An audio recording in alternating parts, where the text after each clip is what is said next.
Hi guys, thanks for tuning in to another video episode on Forgotten Weapons.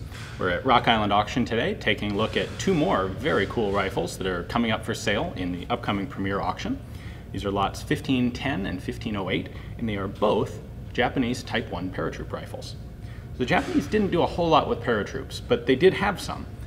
In the late 1930s, they put together a paratroop command, had some trouble getting the troops actually ready to go, got some help from the Germans, actually, and by 1941, they had a working corps of paratroopers.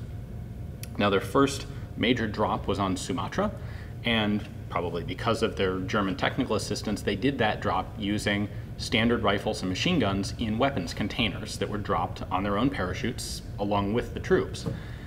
Kind of like the Germans had trouble on Crete, the Japanese at Sumatra had a lot of trouble with the weapons containers landing well away from the actual paratroops, and much of the paratroops fighting initially was done with pistols and their short versions of their bayonets and hand grenades, which obviously is not ideal. So the Japanese started looking into firearms specifically for paratroopers that could be made small enough to actually jump with. Now, they eventually settled on the Type 2, which went into common production. There are several thousand of those made. But before that, they experimented with a couple other designs.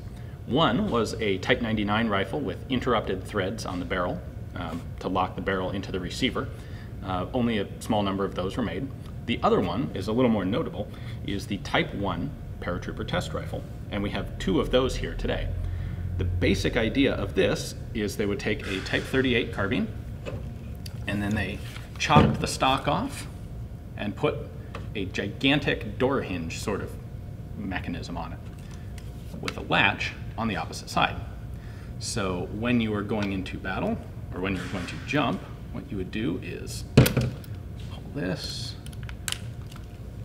You can fold the stock up alongside the barrel of the rifle. And this makes it nice and compact to throw in a leg bag or otherwise carry with you on a paratroop drop.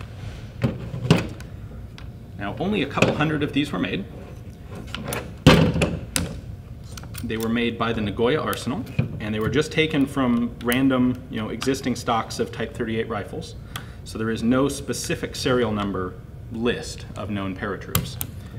Instead, what we do know is that, from tabulating authenticated examples, is that these were 4th and 5th series Type 38 carbines, all made by Nagoya, and they're in the 4,000 to 5,000 serial number range. Apparently that's what was available when Nagoya did these conversions. So both of these guns meet those criteria.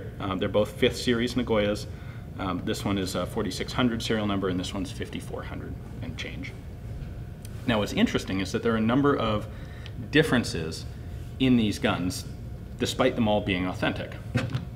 The most obvious one, we flip these guys over.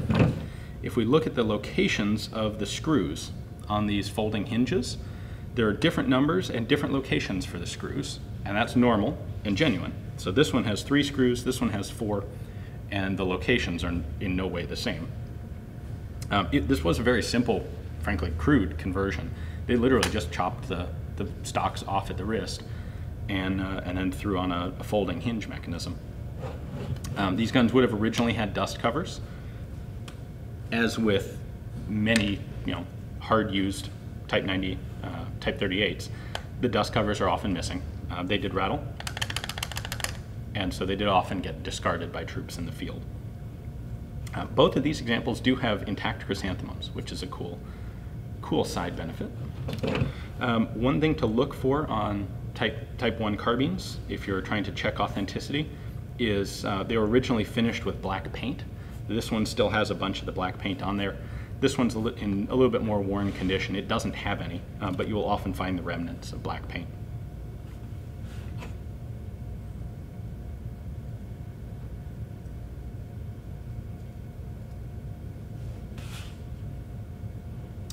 One other element that you will sometimes see is actually unit markings, which are uncommon for Japanese rifles.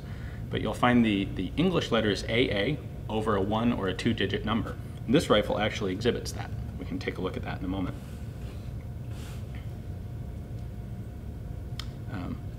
Beyond the folding hinge mechanism, these are standard Type 38 carbines. So they have the standard sights, dust cover originally, cleaning rod originally.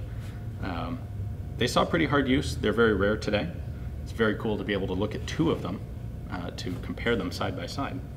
Let's take a closer look at the hinge mechanism and exactly how it works. Now, originally this would have been a wing nut. You can kind of see on here where the two thumb attachments went. Both of these rifles, the wings on the wing nuts have snapped off just from very heavy use in the field. But what you would do is unthread that, loosen it up. I already have it fairly loose. Then we can open this hinge, rotate that out of the way.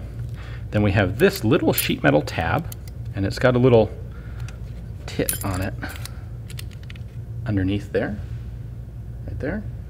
That goes into this hole, which depresses a spring-loaded keeper, and that then allows us to open up the stock. Now you can see here, you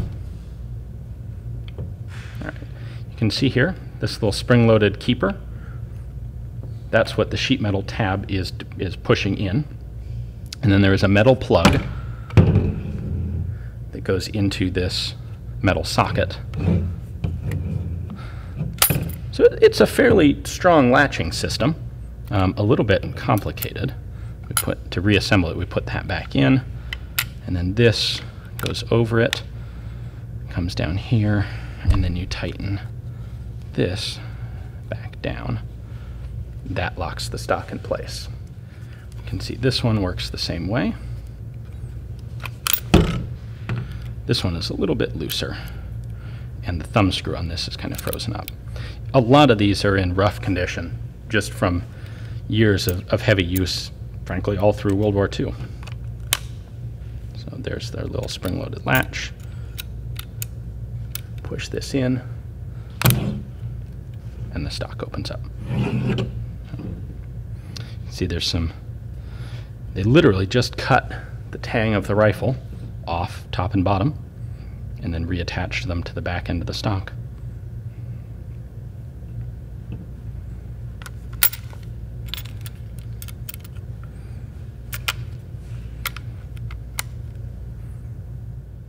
So thank you guys for watching. Hope you enjoyed the video, learned something about a neat new rifle.